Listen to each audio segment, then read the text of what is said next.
Hi, it's me again with Corel Draw Tips and Tricks. And over the last several days, I've come up with this pattern. And somebody tried to duplicate it. And then they thought, isn't there a way to expand these long lines to make it wider? Well, to really do that, you can't do it with the color in there.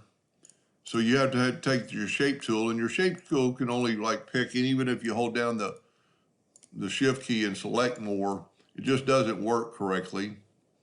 I think I actually may mess that up a little bit. Yep. And so the best way to do something like that, if you're going to elongate that, would be to take your pick tool and go select the whole thing, go up to Object and combine it. Then when you take your shape tool, it gets all your nodes. So this thing is huge because I made it huge when I was drawing it. So I'm going to set the nudge factor on 20 inches. I'm going to take my shape tool, I'm going to click on that. I'm going to select all these nodes, and then I'm going to move them down to wherever I want to put them. So you could, make if you're going to use this for like a frame for a child's picture, you could make it as long or as little as you like. And let's say that's where you want it, and then just go back to your Smart Fill tool.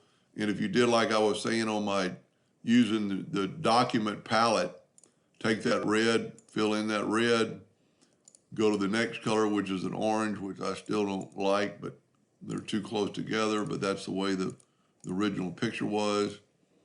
And this quickly, so you can't really elongate it that I have seen with the colors there, because if you try to combine this with colors in it, I'll show you what happens in just a second.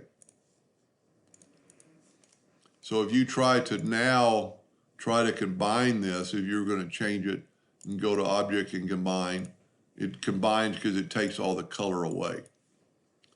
So that's a pretty cool design, something to think about or play around with. You could actually do it on all four sides and make it look like this, whatever this shape is. Anyway, hope that helped them a little bit, and thank you for watching.